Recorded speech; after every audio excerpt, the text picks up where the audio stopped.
Gracias. ¿El audio está bien o está un poco lejos? Está bien. Se ¿Está bien? escucha bien. Gracias. Ok. Entonces, ¿qué pasa ahora con los antagonistas colinérgicos? Los antagonistas colinérgicos tenemos dos grandes representantes. Por un lado tenemos a la atropina. La atropina, que es un agonista inverso, no es tanto un antagonista, sino es un agonista inverso de los receptores M1 a M5. Quiere decir que es de tipo no selectivo. Por otro lado, este tipo de fármacos ha sido aislado principalmente de productos naturales. En este caso, atropina fue aislado de una planta que es Atropa belladona. ¿Qué características se ha visto con la administración de atropina? Primeramente tenemos un efecto de midriasis sostenida, es decir, un proceso de dilatación de la pupila. Y también se observa que tiene efectos anticolinérgicos de tipo cardíaco. Quiere decir que va a incrementar la respuesta de tipo adrenérgica. Ya que veamos un poco acerca de los datos adrenérgicos, veremos exactamente cómo controla. Sin embargo, habíamos visto que el sistema colinérgico se encarga principalmente de disminuir la actividad. ¿De qué tipo de órganos puede disminuir la actividad? Pues a nivel cardíaco, respiratorio y metabólico. Son principalmente los efectos que genera a nivel periférico la activación de receptores de tipo colinérgico. Entonces, si nosotros estamos utilizando un antagonista o un agonista inverso, lo que vamos a ver es que estos efectos de tipo colinérgico se van a ver abatidos, es decir, ya no va a haber estos efectos. Por lo tanto, ¿quién va a predominar? Pues el efecto excitatorio. ¿Quién va a determinar este efecto excitatorio? Pues principalmente noradrenalina. Les digo, eso lo veremos posiblemente al final de esta sesión. ¿Qué efectos adversos puede generar la atropina? Pues principalmente tiene alucinaciones. Esto es porque atraviesa una barrera que es la barrera hematoencefálica. Esta barrera hematoencefálica se encarga principalmente de controlar todas las sustancias que van entrando y saliendo del organismo hacia el cerebro. Como sabemos, el cerebro pues es el órgano principal del organismo. Entonces requiere de muchos sistemas de seguridad para evitar que cualquier sustancia pueda entrar o salir de manera fácil. Entonces la barrera hematoencefálica es una unión estrecha que está en la base del cerebro que controla exactamente quién va a entrar y quién va a salir de esta región del sistema nervioso central. Entonces, todas las moléculas que lleguen a tener efecto, que lleguen a atravesar el cerebro, van a tener efectos sobre el sistema nervioso central. Entonces vamos a tener efectos ya sea de comportamiento, efectos que puedan alterar el razonamiento de las personas o inclusive que pueda tener efectos a nivel del sistema nervioso periférico. Entonces cuesta un poco de trabajo identificar qué es lo que va a pasar, pero si llega al cerebro, ahí vamos a tener algún problema. Podemos generar taquicardia nuevamente porque estamos inhibiendo al sistema colinérgico, entonces el sistema adrenérgico va a empezar a excitar el corazón y vamos a generar el efecto contrario. El hecho de que genere midriasis sostenida pues va a dificultar la percepción de la luz, por lo tanto vamos a tener procesos de visión borrosa y pues sabemos que si no estamos enfocando de forma correcta pues vamos a generar pues algún tipo de mareo y náusea, ¿no? Entonces todo eso prácticamente es por los efectos que genera este alcaloide.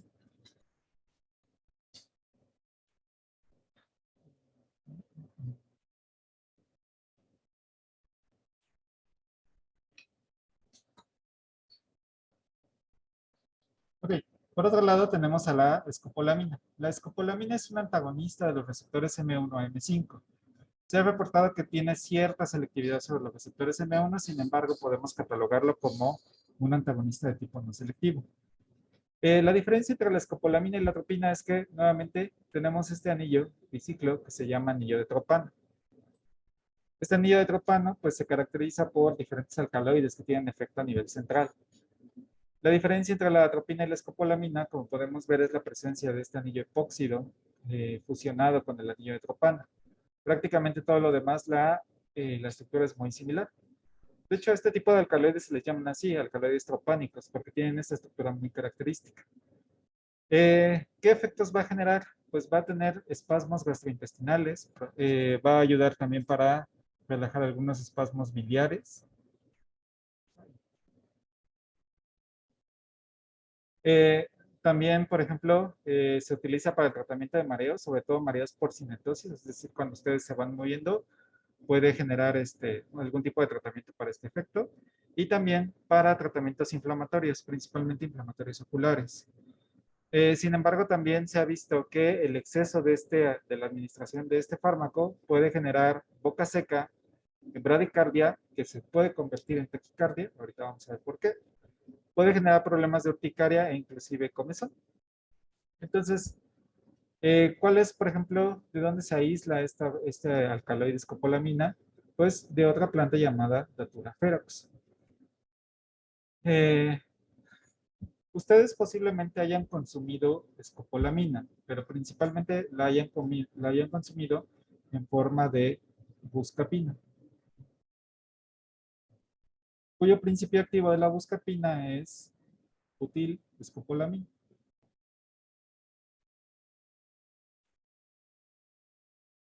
Les pregunto, ¿para qué utilizan la buscapina normalmente? Ah, ahorita mencionamos que es bradicardia. Es para los dolores estomacales, ¿no? Y creo que la diarrea también. Uy, casi no los escucho. Permítanme, dejen conecto auriculares.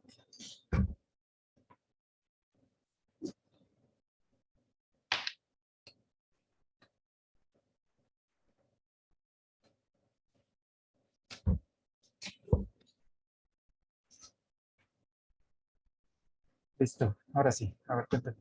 ¿Para qué ocupan la escopolamina?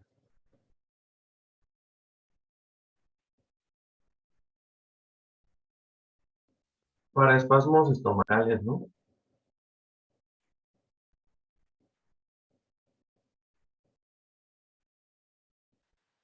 Sí, también para cólicos. Ajá, principalmente para cólicos. ¿Y algunos de ustedes han tenido algún tipo de alucinaciones cuando consumen la buscapina?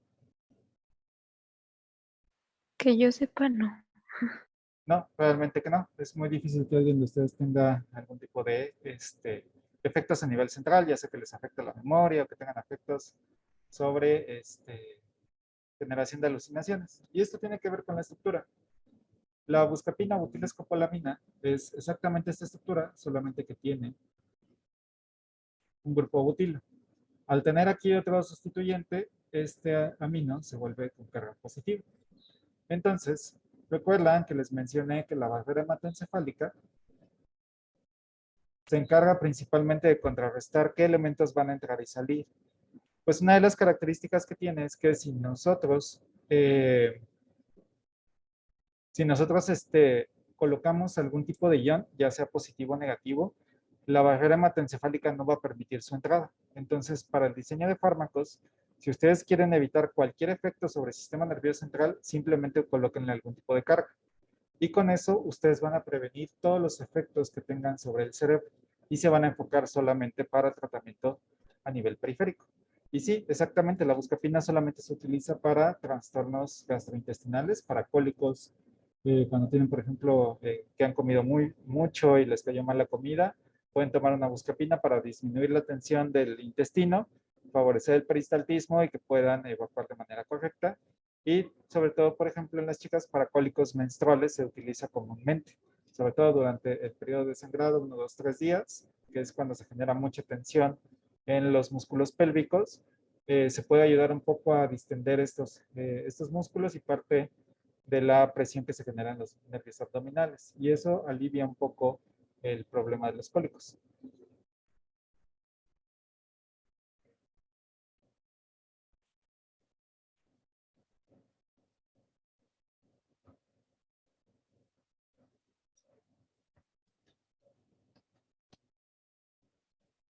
No, todo lo contrario. Si tiene carga, le cuesta mucho más trabajo llegar al cerebro. Entonces, todas las moléculas que tengan carga les va a costar mucho trabajo atravesar la barrera hematoencefálica.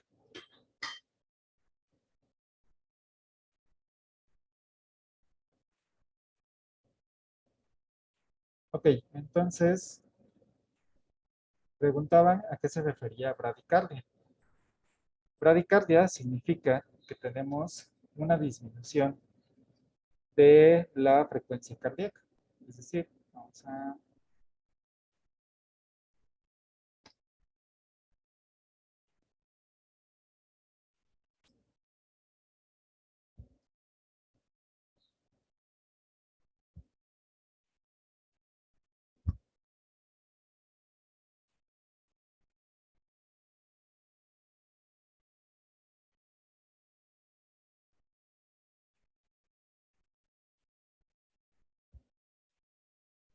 Entonces, digamos que aquí tenemos un intervalo normal de latidos por minuto. Aquí entramos en taquicardia y aquí entramos en bradicardia.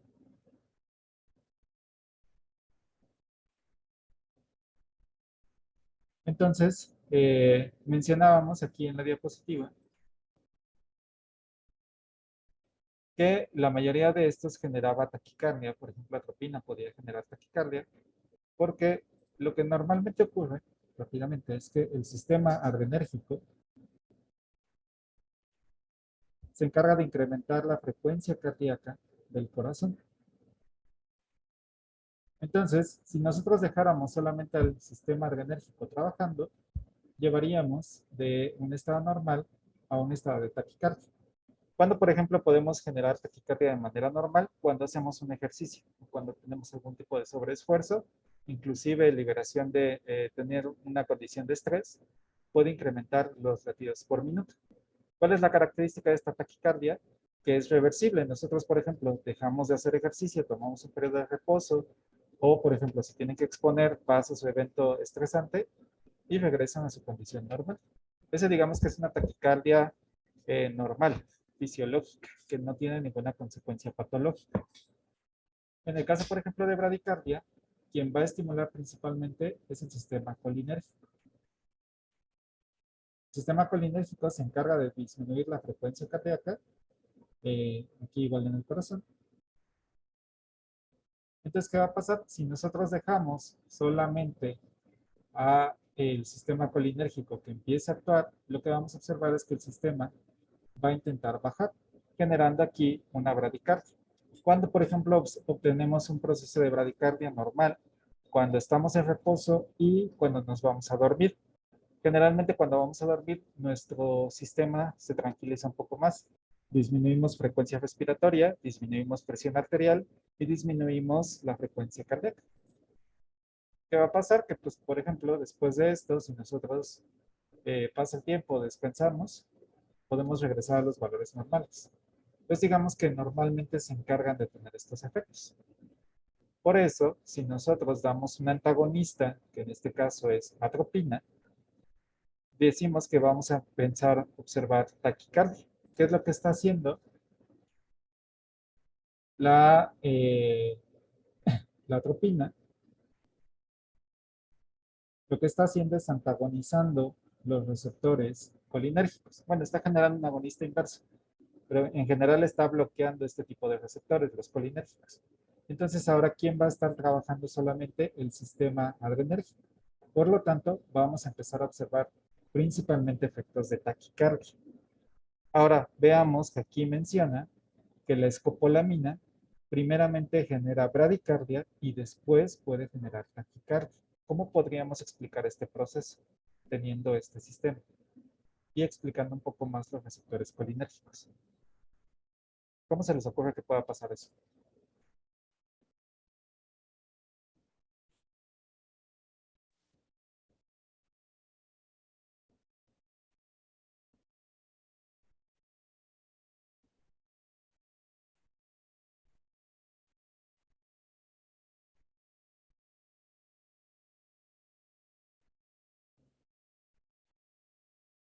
¿Alguien?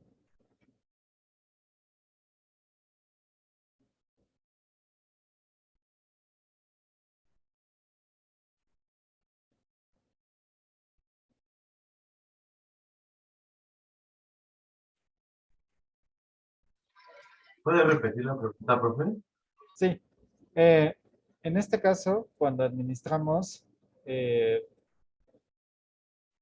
escopolamina, vemos que primeramente se genera bradicardia y después, si seguimos administrando esta escopolamina, empezamos a generar taquicardia. ¿Por qué se observa ese efecto? ¿Cómo podríamos explicar ese efecto?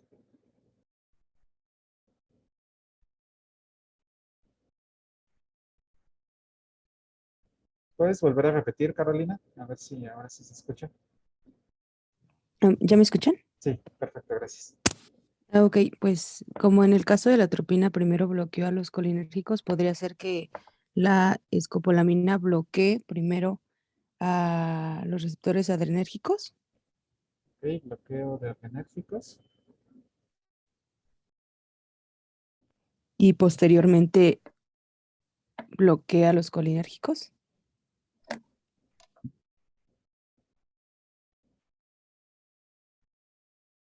Es una posibilidad.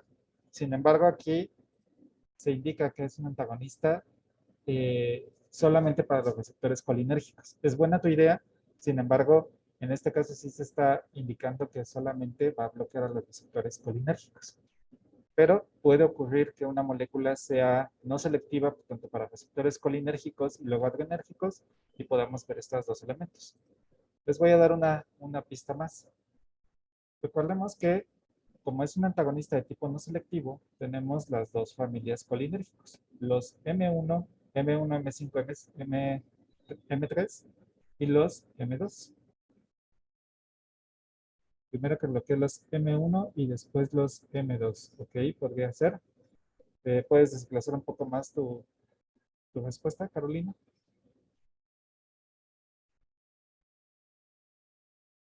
O les pregunto a todos, ¿qué proteína G está acoplada a los receptores M1? GS. GQ, ¿no? No GS. Recordemos que en colinérgicos no tenemos GS. Entonces tenemos primeramente GQ. ¿Y los M2? AGI. Sí. GI. Ok, entonces, habíamos quedado, también para que no se les olvide, habíamos quedado que solamente los M1, M3 y M5 son GQ y los M2 y M4 son GI. Aquí en los receptores colinérgicos no tenemos receptores GS. Nada más para que les quede un poco claro y recuerden esos puntos. Entonces, ¿qué va a pasar? Cuando nosotros activamos a los GQ, lo que va a pasar es que vamos a generar un efecto colinérgico. Vamos a seguir activando el sistema colinérgico, por lo tanto, vamos a disminuir la frecuencia cardíaca. Entonces, si nosotros agregamos un antagonista de los receptores colinérgicos, primeramente vamos a estar inhibiendo a estos. Entonces, ¿qué va a pasar? Que el sistema adrenérgico va a estar ganando mayor efecto. Si nosotros ahora bloqueamos a los receptores M2, ¿qué es lo que va a pasar? Que ahora el sistema colinérgico va a estar en altas cantidades. Recordemos que el sistema M2 va a inhibir la respuesta de este. Es como un mecanismo de autorregulación. Déjenme ponerlo que quede un poco más claro.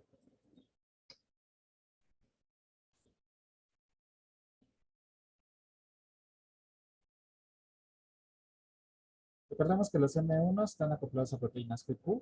Entonces vamos a liberar,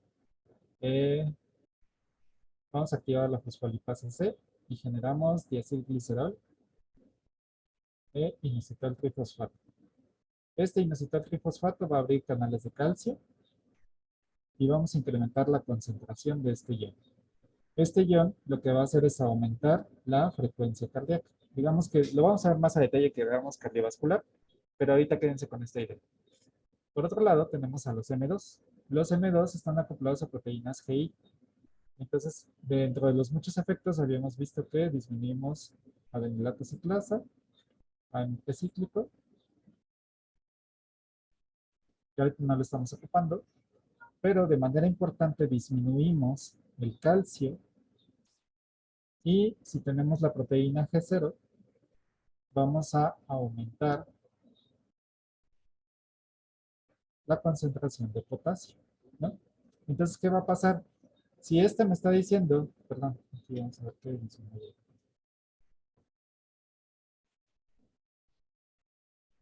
Si lo que estamos viendo es que este sistema está regulando a este, lo que va a pasar es que los efectos anticolinérgicos se van a observar más. Entonces, ¿qué es lo que va a pasar? Que cuando nosotros activemos los M1 vamos a disminuir la frecuencia cardíaca por el tipo de receptor que está actuando. Mientras que los M2 van a generar un incremento de la frecuencia cardíaca. Si nosotros estamos bloqueando este tipo de receptores, vamos a observar esos efectos. Vamos a ver primeramente que estamos disminuyendo, que vamos a ver primeramente bradicardia y después taquicardia, dependiendo de cómo esté inhibiendo los diferentes tipos de receptores. Entonces, el hecho de que tengamos un fármaco inhibidor de tipo no selectivo permite generar todo este tipo de inhibiciones. De hecho, conforme vamos incrementando la cantidad de concentración o de dosis en el organismo, vamos a empezar a observar cómo se van inhibiendo ciertos tipos de receptores. Entonces, es muy importante entender cómo está funcionando este mecanismo, cómo se están convergiendo y cómo podemos estar regulando la concentración de la función cardíaca. Entonces, es una de las características que tienen este tipo de fármacos. El hecho de que sean de tipo no selectivos permite regular diferentes funciones al mismo tiempo. Por eso muchas veces podemos tener una gran cantidad de efectos adversos presentes al mismo tiempo. Entonces, solamente hay que estar cuidando exactamente qué es lo que se va a generar. Entonces, nuevamente, no tenemos muchas estrategias cómo poder regular o cómo poder funcionar este tipo de tratamientos. ¿Qué es lo que hacemos normalmente? Pues tratar de jugar con la vía de administración. Vamos a ver, por ejemplo, que algunos antagonistas de tipo semisintético, de tipo colinérgico, se ha visto que, por ejemplo, se ha visto que se utilizan principalmente para enfermedades respiratorias. Principalmente es porque lo que hacemos es que inhibimos la parte secretora del sistema colinérgico. Pero para no tener efectos a nivel cardiovascular o a diferentes tipos de órganos, lo que estamos haciendo es jugando un poco con la vía de administración. En este caso estamos utilizando algún tipo de aerosol para que garanticemos que exactamente llega a la parte pulmonar. Entonces, digamos que de esta manera garantizamos que todos estos aerosoles puedan llegar directamente hacia los pulmones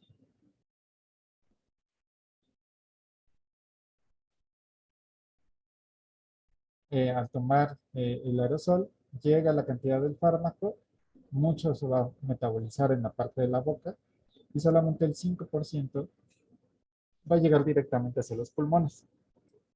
Todo ese 5% puede ser metabolizado directamente y eventualmente van a tener efectos a nivel periférico. Sin embargo, como la concentración es muy pequeña, pues prácticamente vamos a ver efectos muy, muy pequeños. No vamos a tener mucha relación de qué es lo que estamos observando.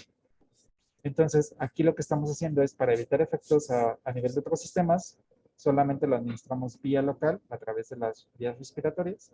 Y entonces evitamos que tengamos efectos, por ejemplo, con glándulas sudoríparas a nivel del sistema nervioso central o inclusive a nivel cardiovascular. Inclusive vean que aquí todas estas moléculas pues ya tienen carga en su estructura. Entonces, con esto abatimos todos los efectos sobre el sistema nervioso central. ¿Qué efectos adversos vemos? Pues tenemos boca seca, pues principalmente porque como es la vía de administración, las glándulas salivales que están ahí se van a ver antagonizadas y no vamos a tener secreción de saliva. Pero se utilizan principalmente como agentes broncodilatadores, ya sea para el tratamiento de enfermedad pulmonar obstructiva crónica o para asma. Inclusive se pensaba que se podían utilizar para el caso de COVID, sobre todo cuando tenían procesos muy agresivos, que tenían este bloqueo de vías respiratorias de manera importante, se podían utilizar estos fármacos para liberar o distender un poco más las vías respiratorias y evitar esta asfixia que se genera en los casos más graves. ¿Se queda más o menos claro este punto también de los antagonistas? Profe, yo tengo una duda. Sí. En la escopolamina decía que era antagonista de M1 y M2. Aun cuando juegue con la dosis, ¿no sería más selectivo hacia un receptor o es igual de selectivo? Aquí, como mencionábamos, mencionan que tiene cierta selectividad sobre los M1, pero técnicamente antagoniza todos los tipos de receptores.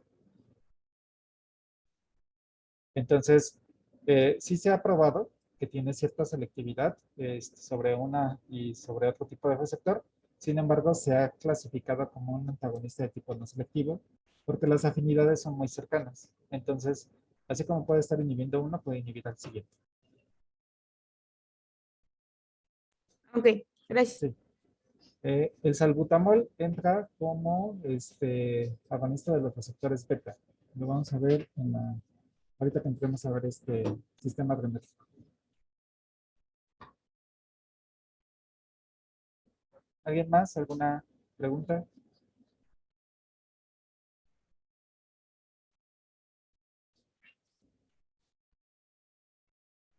¿No? ¿Todo bien?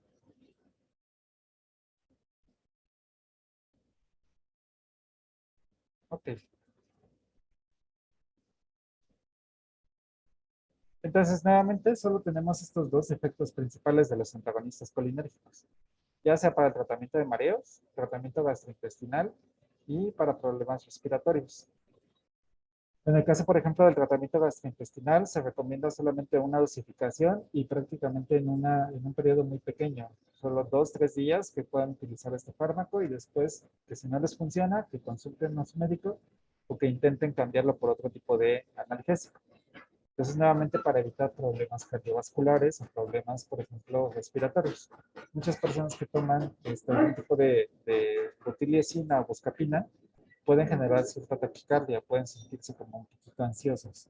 Esto tiene que ver por el bloqueo no selectivo y que el sistema adrenérgico está ganando un poco de terreno.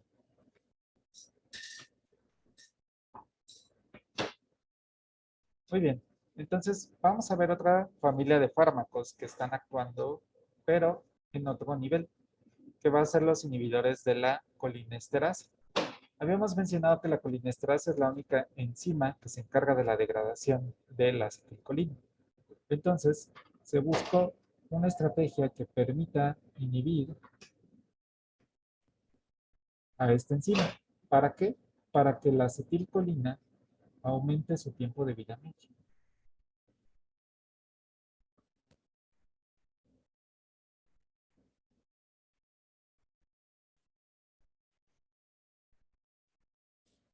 Recordemos que teníamos el esquema.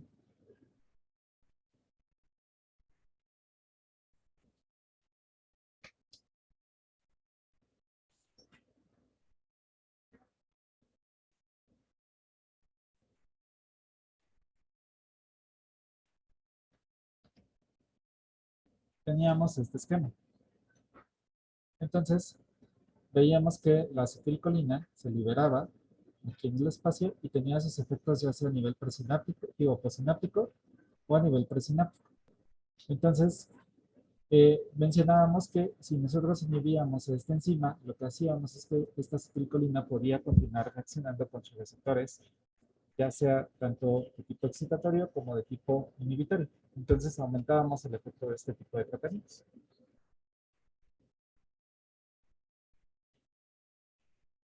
Entonces, la intención es solamente inhibir para incrementar los efectos colinérgicos totales. Vamos a revisar un poco acerca de cómo funciona esta colinesterasa en el organismo. La colinesterasa es una enzima cuyos aminoácidos principales son solamente tres: el ácido glutámico, la histidina y la serina. Estos tres aminoácidos que forman directamente el sitio de acción de esta enzima se encargan de hacer la catálisis. ¿Qué es lo que necesitamos hacer? Pues principalmente degradar a la acetilcolina, que es la molécula de aquí. Recordemos que los productos de degradación son la colina y la formación de ácido acético. Entonces, prácticamente lo que estamos haciendo es una hidrólisis en este punto, ¿no? Recuperamos la acetilcolina y generamos una molécula de ácido acético. Y la molécula que nos va a permitir esta adición o esta hidrólisis va a ser solamente una molécula de agua. Entonces, ¿qué es lo que va a pasar? Primeramente, estos aminoácidos, recordemos que los carboxilos se encuentran no ionizados, digo ionizados y no protonados. Lo que van a hacer es robar primeramente este protón de la histidina. Este, por parte de resonancia, roba este protón de la serina. Entonces, cuando esta serina ya tiene carga negativa,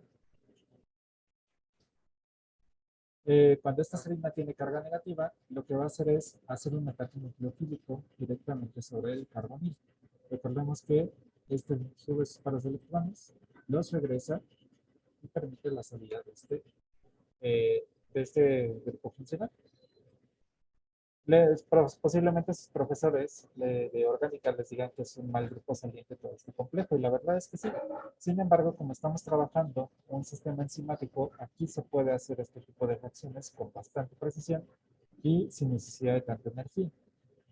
Entonces, lo que se está describiendo aquí son los pasos intermediarios. Vean así como va robando, proceso de resonancia, genera un ataque. En este punto, cuando tenemos este intermediario donde todos los enlaces están conjuntos, lo que va a pasar es que el hidroxilo de esta colina va a robar el protón de la histidina para regenerar su grupo funcional. Entonces, una vez que lo roba, puede regenerar la colina, y ahora que estamos viendo que esta serina se encuentra acetilada.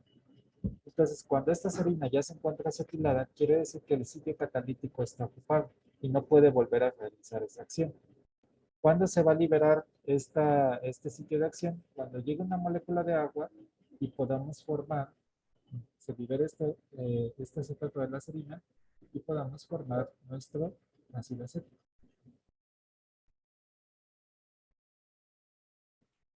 Y bueno, en este caso, como estamos en pH fisiológico, vamos a generar solamente un ion acetato.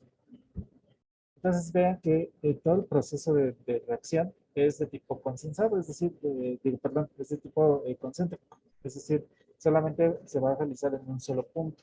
No vamos a tener intermediarios y prácticamente es en un solo paso. Entonces, conociendo más o menos cuáles son los aminoácidos importantes y cómo podemos regularlos, se derivaron 3 tipos de inhibidores de la colinesterasa. Los primeros van a ser de tipo inhibidores no covalentes. Que tenemos aquí el hidrofonio. Vean que el hidrofonio tiene una estructura más o menos similar a la acetilcolina. Tenemos aquí nuestra amina cuaternaria con su carga positiva y tenemos el hidroxilo, solamente que aquí cambiamos la cadena lateral por un grupo aromático. Este hidrofonio tiene una afinidad moderada por la colinesterasa y solamente al tener carga positiva, solamente va a tener efectos sobre el sistema nervioso periférico. Es decir, no va a llegar al sistema nervioso central. Y además que su duración es breve. ¿Cómo va a actuar este hidrofonio?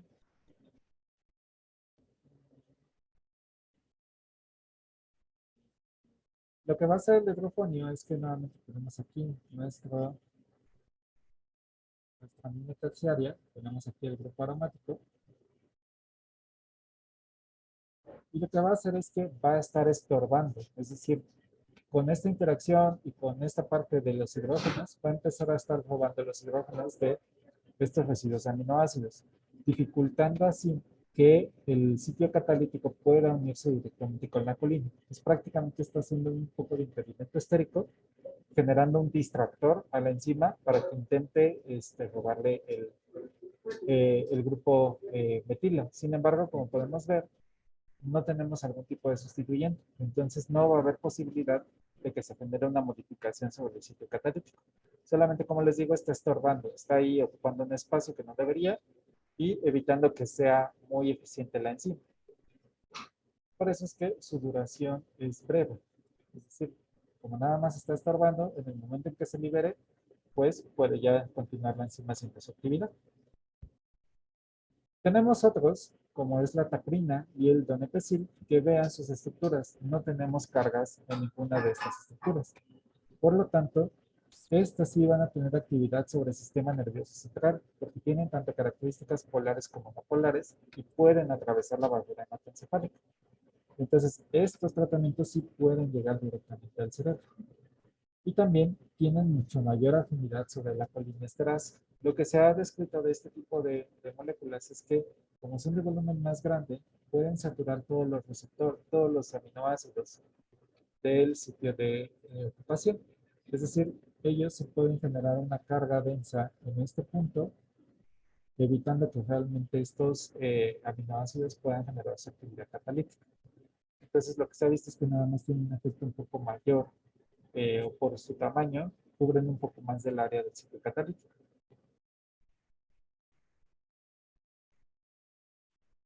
Ahora bien, la otra categoría son los inhibidores reversibles. Los inhibidores reversibles se encargan principalmente de modificar el sitio catalítico, pero de manera temporal.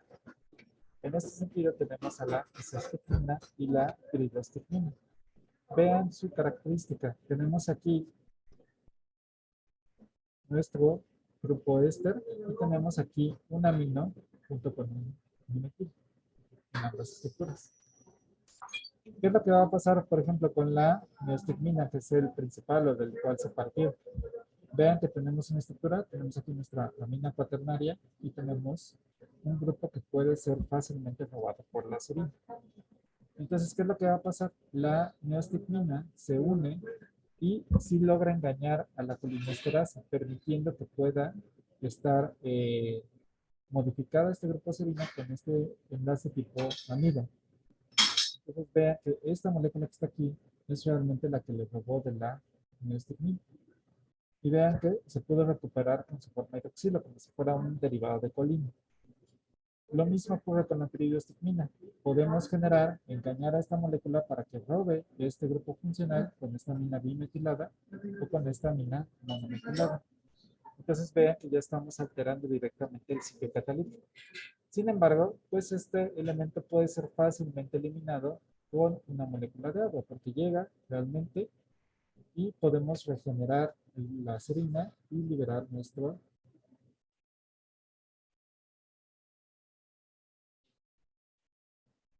molécula que estuvo ahí bloqueando el sitio catalítico.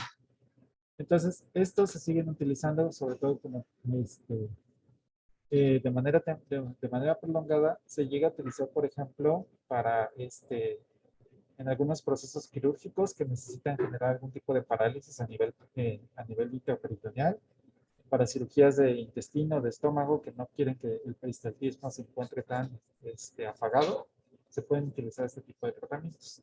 Sin embargo, casi no hay muchos efectos terapéuticos eh, que sean relevantes para este tipo de moléculas.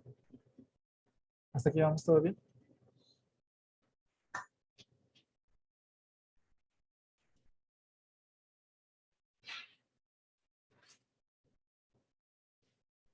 Sí, profe, todo bien. ¿Bien? Ok.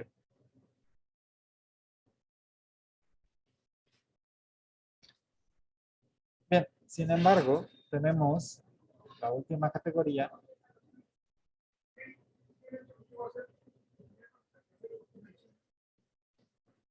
Los fármacos anticolinérgicos o anticolinesterásicos, es decir, que inhiben a la colinesterasa de manera irreversible.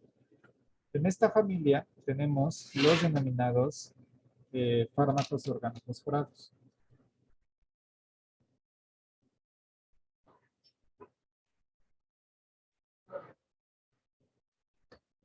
Los organofosforados se han utilizado principalmente como pesticidas, es decir, modifican directamente la actividad o permiten la eliminación rápida de algunas plagas, sobre todo de la mayoría de los insectos y algunos arácnidos.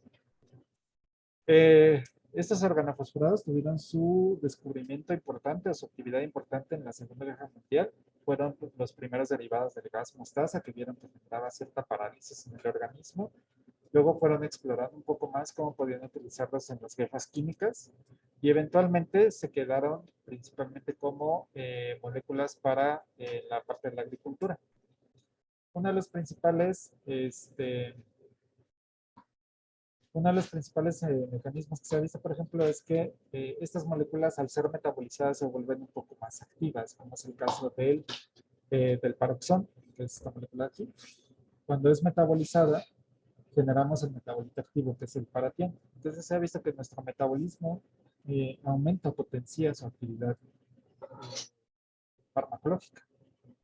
¿Qué es lo que hacen estas moléculas que son tan características? Vean que todos tienen el mismo núcleo. Podemos tener un grupo fosfato con 4 sustituyentes, ya sea que esté derivado con algún tipo de halógeno o algún otro grupo funcional como un grupo sulfuro o derivados ya sea aromáticos o de cadenas lineales. Sin embargo, vean que la estructura es muy similar. ¿Y esto por qué? Porque así funciona este tipo de tratamientos. Vean que aquí tenemos el ácido glutámico del receptor de la enzima. Tenemos aquí nuestra histidina y tenemos aquí la serina. La serina lo que va a generar es que cuando estas moléculas entren al organismo sean fácilmente fosforiladas con este tipo de derivado. Entonces la fosforilación de esta molécula, de este grupo funcional serina, bloquea por completo la formación directamente o el sitio catalítico de esta enzima.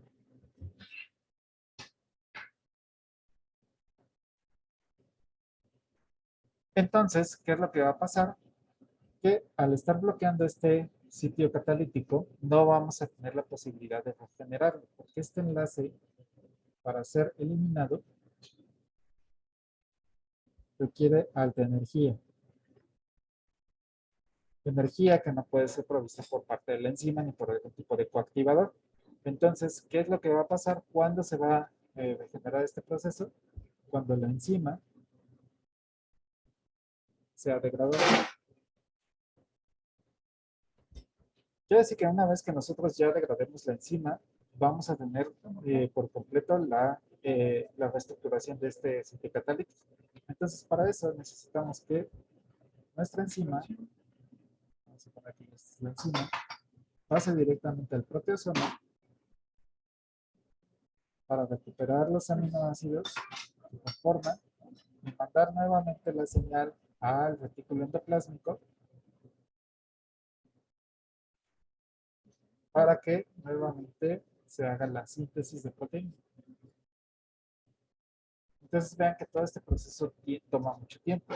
Entonces, para que nosotros volvamos a poder utilizar la colinesterasa, necesitamos volver a formar una nueva enzima. Entonces, eso pone en peligro, bueno, dificulta mucho la reactivación de manera optimizada. Hasta aquí vamos más o menos bien.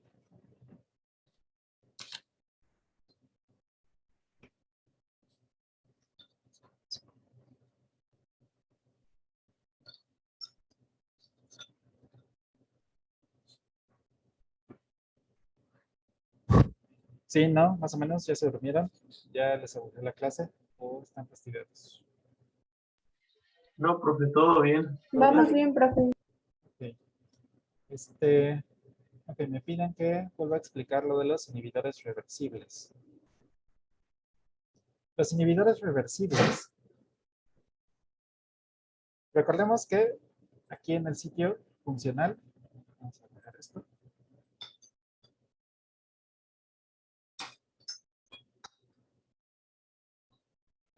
Recordemos que la enzima, la colinesterasa, para que tenga su efecto, necesitamos que esta serina tome el grupo acetato de la acetilcolina para poder degradar a este neurotransmisor. Entonces, ¿qué se les ocurrió a los investigadores? Buscar un derivado que pueda engañar a esta serina para que lo robe directamente de la molécula. Es decir, la acetilcolina, en este caso, solamente tenía su grupo acetato. Sí, tenía el. Entonces, este grupo acetato es el que robaba esta serina para poder degradar a la acetilcolina. Lo que se diseñó es, por ejemplo, en la neostigmina, buscar una molécula que no fuera un acetato, que fuera un grupo funcional distinto. Se guiaron en este derivado de amidas. Con este enlace de amidas podía reaccionar con la colinesterasa, sin embargo, lo que hacía es que bloqueaba de manera temporal a el sitio catalítico de la enzima. Entonces, ¿qué es lo que va a pasar? Que desactivamos por un tiempo este grupo, esta serina. Sin embargo, se puede reactivar fácilmente con una molécula de agua. Entonces, digamos que es un inhibidor de tipo covalente, pero el enlace es muy lábil, es muy frágil. Entonces, podemos romperlo fácilmente con una molécula de agua y con una energía interna de la célula. Sin embargo, en el caso de los anticolinérgicos irreversibles, este enlace fosfato necesita más energía. Por lo tanto, no se puede romper tan fácilmente. No sé si quedó un poco más claro, Oscar.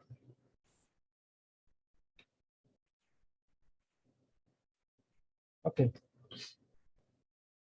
Entonces, de manera curiosa, por ejemplo, cuando nosotros utilizamos este tipo de fármacos organofosforados en la agricultura, lo que se observa es que a los insectos, sobre todo ya sea langostas, cucarachas o algún otro tipo de plaga que pudiera estar ahí afectando, lo que han visto cuando ustedes les echan insecticida es que normalmente pierden el equilibrio y se voltean y empiezan como a convulsionar. Lo que está pasando es que si bien los insectos no tienen músculos, tienen fibras derivadas de quitina que son muy parecidas a las fibras de nosotros de los músculos. Entonces, cuando le agregamos algún tipo de insecticida, los insectos empiezan a convulsionar. Sus extremidades empiezan a contraerse y relajarse de manera rápida, porque no pueden controlarlo. Y esto es porque el sistema colinérgico está activándose todo el tiempo. Entonces genera contracciones descontroladas y eso es lo que se observa cuando se mata a un insecto con algún tipo de insecticida.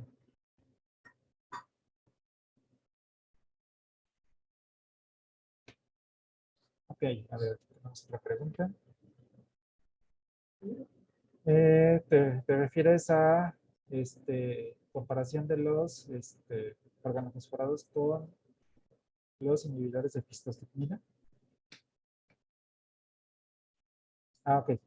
Lo que sucede es que energéticamente este enlace que tenemos aquí se puede reactivar fácilmente con una molécula de agua. Si nosotros agregamos agua, este enlace por la energía que está generando es relativamente un poco más largo y puede ser se puede romper más fácilmente.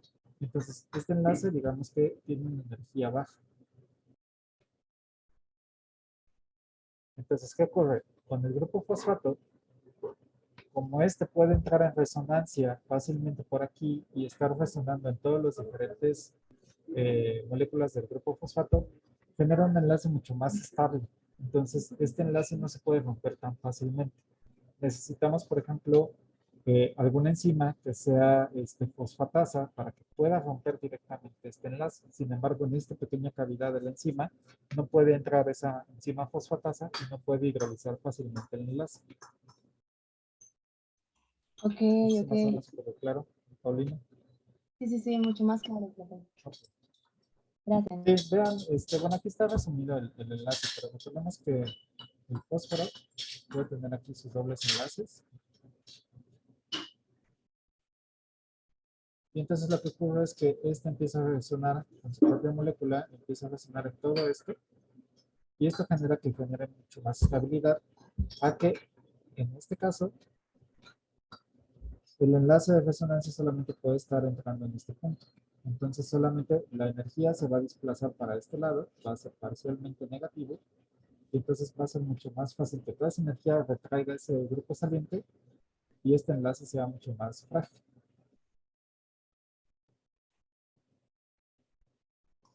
Ok, profesor. Sí. Ok, preguntan cómo les afecta a los insectos. Ok. Digamos que en los insectos, los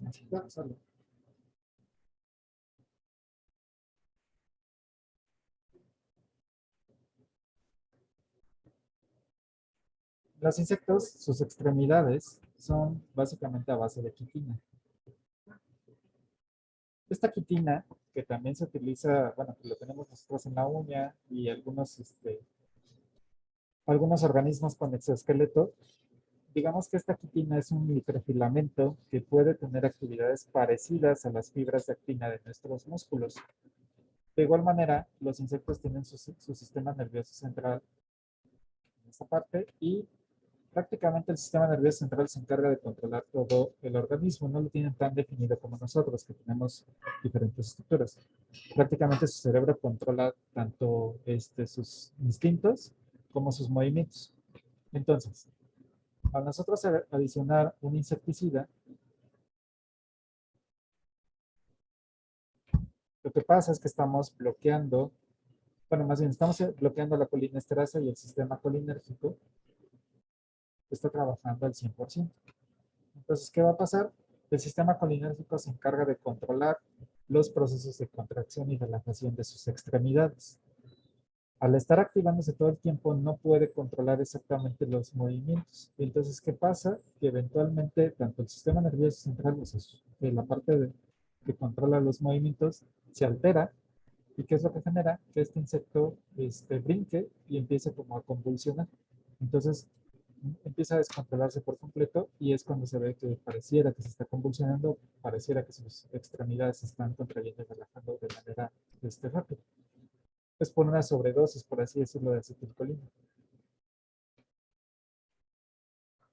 Profe, y ahorita que menciona esto, si bloquea la colinesterasa, puede tener, por ejemplo, primero como un efecto relajante y después empezar a subir, como había explicado en el otro.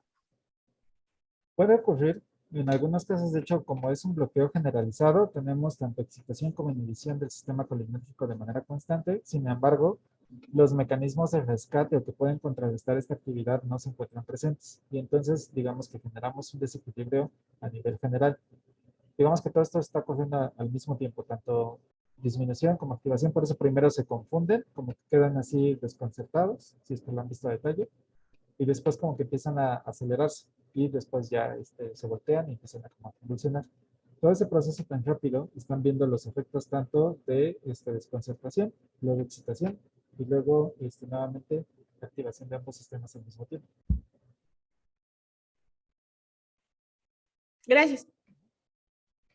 Ahora bien, ¿qué tratamientos tenemos para poder prevenir este tipo de intoxicaciones? Porque, por ejemplo, se ha visto muchos casos de infecciones o intoxicaciones por algunos fármacos pesticidas, ya sea en los alimentos, en el agua de riego, que lleguen ahí a la población o que lleguen ahí al agua de consumo, pues tenemos trazas de este tipo de componentes.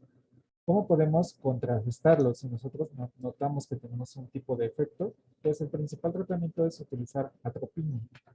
Sin embargo, el problema de la atropina es que como es un antagonista, pues necesitaríamos estar continuando con la dosificación hasta que logremos reactivar la enzima y veamos que esto toma mucho tiempo. Tenemos que volver a sintetizar la enzima. Entonces, de manera, digamos, temporal, ayuda para evitar que los efectos colinérgicos sigan incrementándose. Es decir, supongamos comemos una manzana que está plagada de organofosforados, empezamos a sentir que nuestro corazón va disminuyendo, nos cuesta trabajo respirar, sentimos un poco de sueño y empezamos a salivar mucho y a sudar demasiado. Podemos tomar atropina como primera medida o cuando tengamos los sistemas de emergencia nos darán atropina para ir controlando estos efectos. Si la intoxicación es muy severa y nos mandan a hospitalización, tenemos que actuar de manera rápida. Entonces, el tratamiento o el único tratamiento que se ha visto que está aceptado para contrarrestar esta intoxicación por organofosforados es la pralidoxina. Esta molécula de aquí. ¿Qué hace la pralidoxina? Vean cómo está su estructura. Primeramente, tenemos una carga positiva, por lo tanto solo va a afectar al sistema periférico, la parte de musculatura y la parte de los órganos. Vean aquí este enlace, tenemos un enlace en amina junto con un hidroxilo. Entonces, este enlace lo que va a hacer es que sí va a poder generar un nucleófilo bastante fuerte como para poder reaccionar directamente con el grupo fosfato. Podemos que recupere sus pares de electrones, los vuelva a internalizar y pueda romper este enlace liberando el grupo funcional de la serina. Entonces, ¿qué es lo que pasa? Que la carga positiva estabiliza, también permite su estabilización con este grupo con este aminoácido, con el carbonilo que está aquí presente. Entonces le da la estabilidad, permite reaccionar con este grupo fosfato y generar este compuesto que ya como que recapturó el grupo fosfato y liberó el sitio catalítico de la enzima sin necesidad de llegar a un proceso de degradación. Entonces, ese es el único tratamiento que tenemos para intoxicación aguda de organofosforados. Entonces, solamente cuando el médico llega y nota directamente todos los sistemas colinérgicos positivos, que son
entonces, básicamente, todo esto es lo que se observa de manera aguda con una intoxicación colinérgica. Ah, y también la meiosis.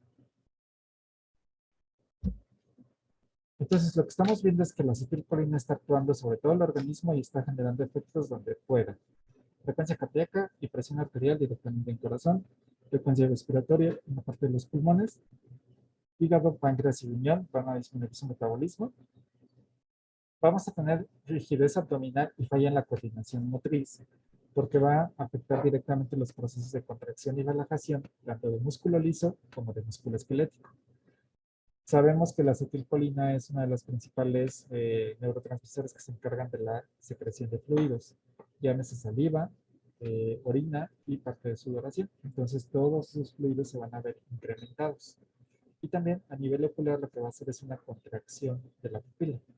Entonces, si el médico nota por lo menos 5 de estos elementos, posiblemente ya puede estar infiriendo de que tenemos una intoxicación por exceso de acetilcolina. Entonces, ¿qué es lo que hace? Pues dar el tratamiento perfecto, que es la radiorexina. Hasta aquí, ¿preguntas?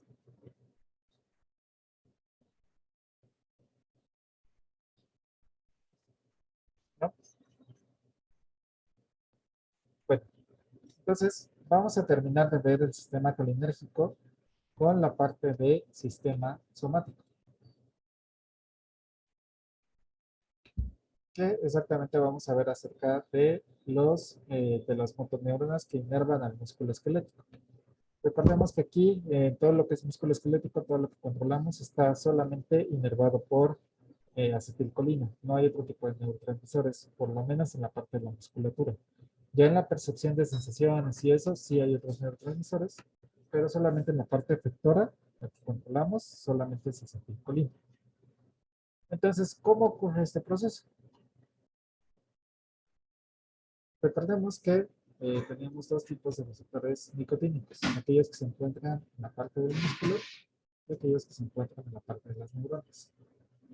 Entonces, tomando nuevamente como ejemplo esto de acá,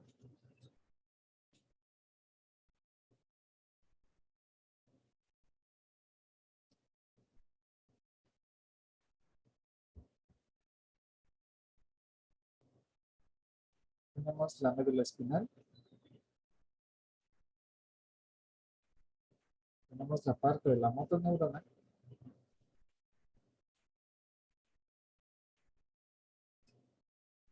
y la inervación hacia el músculo esquelético.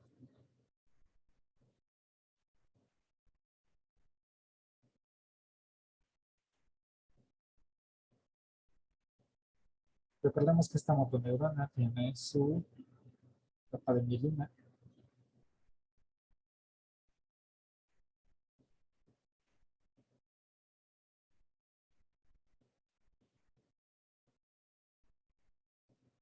Entonces, a nivel macroscópico, recordemos que en la motoneurona tenemos los canales de tipo nicotínico.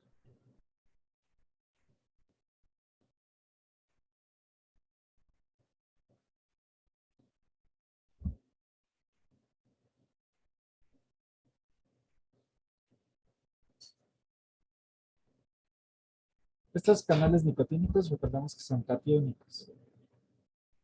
Lo que quiere decir que permiten el paso tanto de sodio y potasio.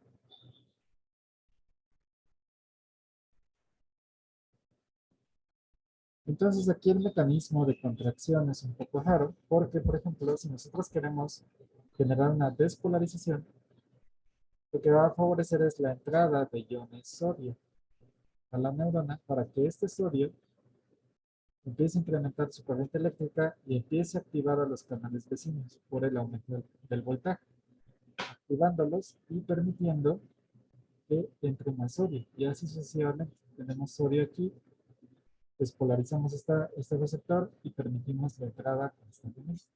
Entonces, eso hace que la corriente vaya del punto A al punto B y continúe rápidamente hacia el músculo esquelético.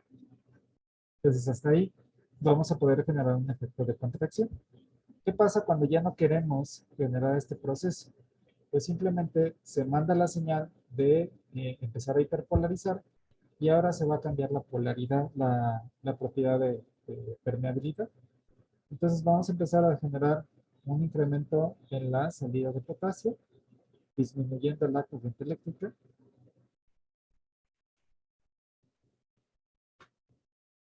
Negativa. Y entonces el potasio va a empezar a salir y va a empezar a generar, a contagiar los diferentes mecanismos y llevándolos a un estado de hiperpolarización. Es decir, así como va entrando, puede ir saliendo los iones potasios, generando así despolarización e hiperpolarización. Pues básicamente es como funciona este tipo de mecanismo. En el cerebro funciona de una manera un poco distinta, porque aquí sí tenemos más receptores. En el cerebro, lo que ocurre, los nicotínicos neuronales, es que primeramente activan, liberan, permiten la entrada de sodio, generamos una despolarización y luego vienen los otros receptores. Vean que aquí, por ejemplo, tenemos receptores M2 que están acoplados a proteínas GI. Esto va a incrementar, en este caso, la permeabilidad de potasio, generando el potencial todavía un poco más negativo. Después, para recuperar un poco y poder volver a iniciar con el estímulo, activamos a los receptores M1, que estos aumentan la cantidad de calcio. Entonces vean que el incremento es sutil, pero se llega a observar. Y entonces ya una vez que tengamos elementos suficientes, podemos estar listos para volver a mandar un estímulo. Entonces son las dos opciones que podemos tener. A nivel muscular, solamente con una sola motoneurona y con solamente conductividad eléctrica, y a nivel neuronal, utilizando receptores de tipo metabotrópico en diferentes regiones. Entonces, eso complica un poco más o menos el estudio. Sin embargo, hay algunos tratamientos que se pueden utilizar para regular este funcionamiento. Para ello, tenemos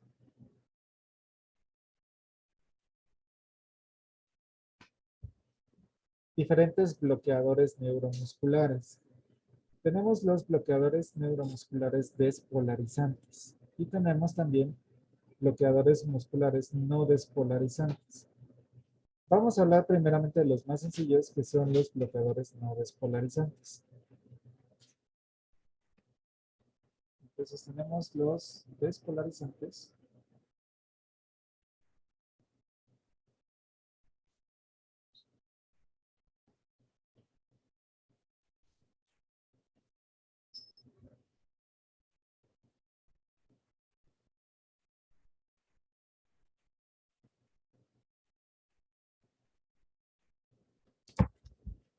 Entonces, empezamos con estos que son los más sencillos. Recordemos que tenemos el canal iónico. En este caso es un canal iónico de sodio, ¿no? Ya sea nicotínico muscular o nicotínico neuronal. Recordemos que el inicio de la conducción es apertura de canales de sodio y continúa la señal de izquierda a derecha. En el caso de las neuronas, solamente se abre un momento, generamos el proceso de despolarización y luego viene la cadena consecuente. Entonces vamos a enfocarnos solamente en los canales de sodio para entender este proceso. Los bloqueadores de tipo no despolarizante, como su nombre lo indica, es que no vamos a llegar a una despolarización. Entonces, ¿qué es lo que van a hacer? Pues solamente van a generar un tapón aquí. Entonces, generan un tapón y a pesar de que el canal está abierto, no permite la entrada de sodio. El sodio que está por aquí, pues no va a poder entrar. De igual manera, otra molécula intenta entrar y pues no va a poder hacerlo. Entonces, su nombre lo indica. Se van a bloquear, van a trabar directamente el canal iónico y no van a permitir la despolarización. Entonces, no hay despolarización.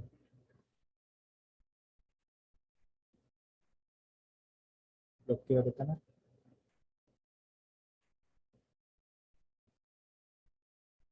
Entonces, ¿qué va a pasar? Que si nosotros bloqueamos el inicio de aquí, pues toda esta señal no va a empezar a correr y no vamos a tener un efecto despolarizante. Y de igual manera, aquí en las neuronas, si nosotros bloqueamos acá, pues todo este proceso no va a ocurrir. ¿Okay? Entonces, prácticamente es un mecanismo pues, que ya hemos visto. Nada más que en este caso estamos bloqueando directamente el canal iónico. Ahora, vamos a hablar de los bloqueadores despolarizantes. Nuevamente, tenemos el canal de sodio, ¿no? Ya sea nicotínico muscular, nicotínico neuronal. ¿Qué es lo que van a hacer estos? Estos, en lugar de generar un bloqueo, es decir, que evitar que despolaricen, van a activar el canal.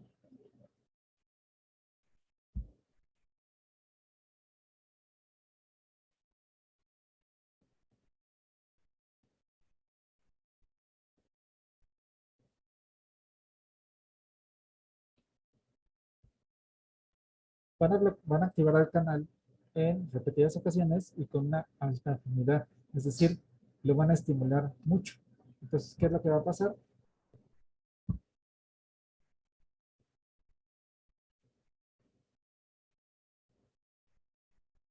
Este canal lo van a estimular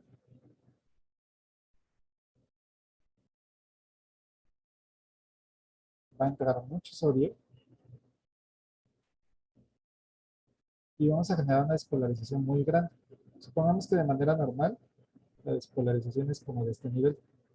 Con estos fármacos vamos a despolarizar prácticamente el doble y lo vamos a estimular muchas veces.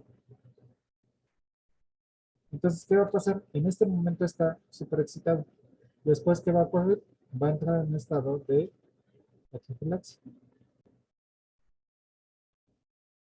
Y entonces va a estar inhibido.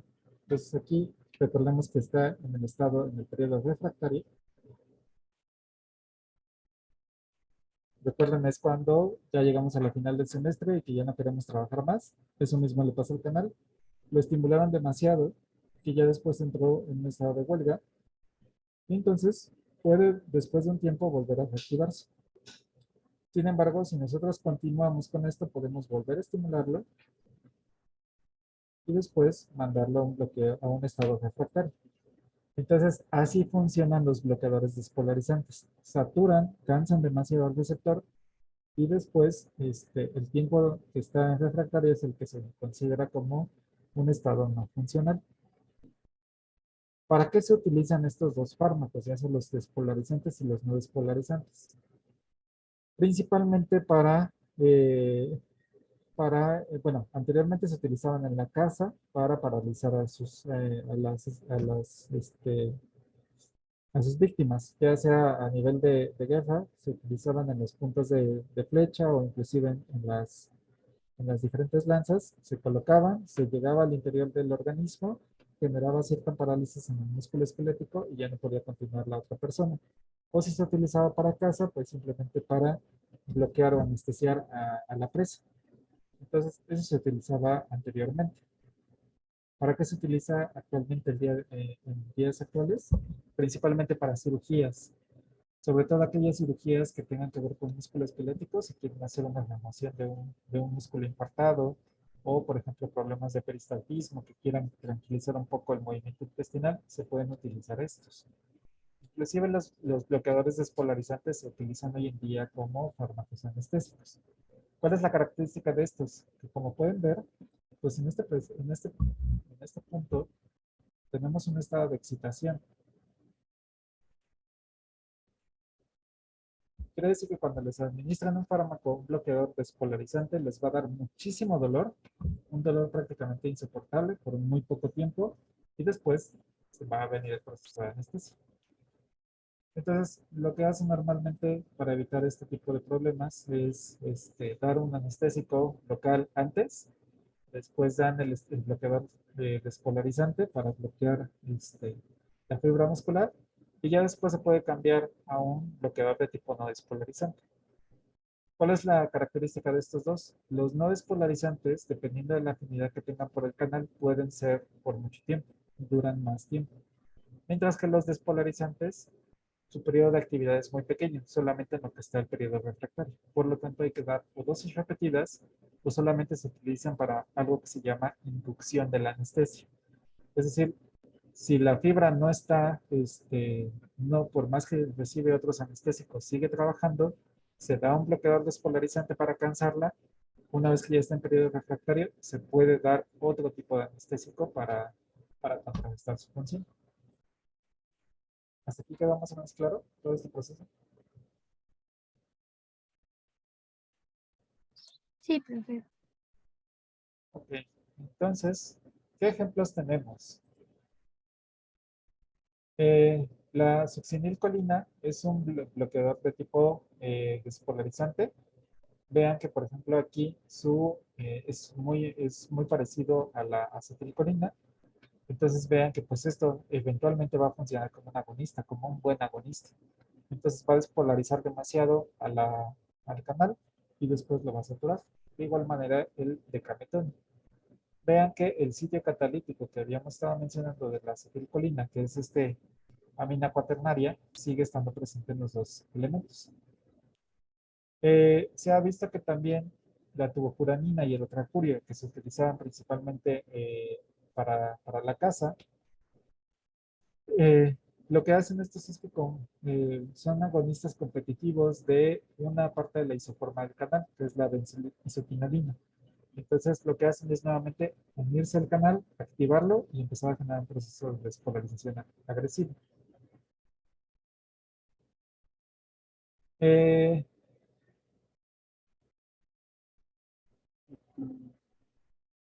Y algunos de los bloqueadores que van a evitar la despolarización va a ser la mecalamina y el trimetrafam.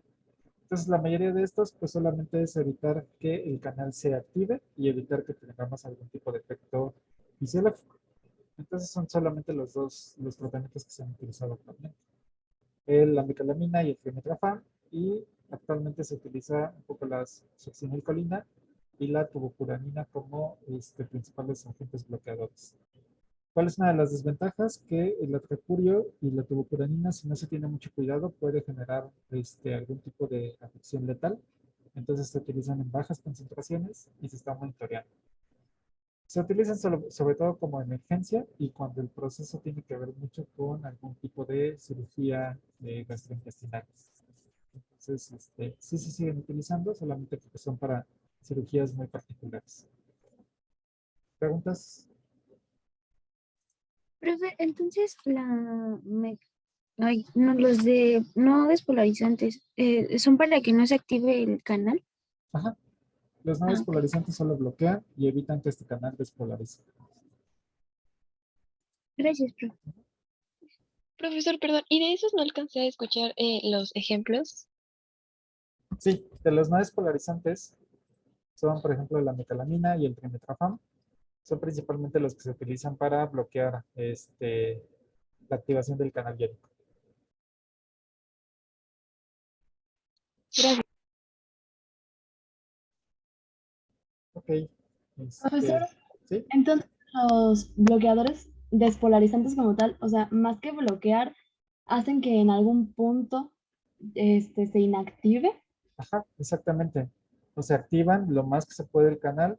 Recordemos que el mecanismo de periodo refractario, es decir, que se cansa el canal, interviene en este proceso para ponerlo exhausto a este canal y ya tengamos ahí el efecto anestésico, por así decirlo. Ah, ok. Y después de un tiempo, pues va a regresar a sus funciones normales. Ajá, exactamente. Vale. Sí, una analogía es como noquear a una persona, o sea, le pegas, lo noqueas y el tiempo que está inconsciente es el periodo refractario y después se va a volver a reactivar. Y si sigue igual de agresivo, lo vuelves a noquear para nuevamente desensibilizar. Ok, profesor. Este, pues ya se nos terminó el tiempo. Si no tienen más preguntas, nos vemos el día lunes. Gracias, profe. Hasta luego. Gracias, Profe, profe. ¿esta presentación la puede subir al Classroom? Sí, ahorita la subo. Gracias, Igual profe. junto con el video lo Gracias, suben. profesor. Gracias, profe. Sí, hasta luego. Gracias, profe. Hasta luego. Profesor, ¿el Sí. periodo refractario cuánto puede durar? Normalmente el periodo refractario es muy breve. Puedes durar dentro de, en el orden de segundos. Puede inclusive llegar hasta 15, 20 segundos de periodo refractario. Entonces se vuelve a dar una estimulación en ese punto o se puede utilizar otro agente que ya sea de tipo, por ejemplo, no despolarizante, una vez que se encuentra en el periodo refractario. Ok, gracias. ¿Sí?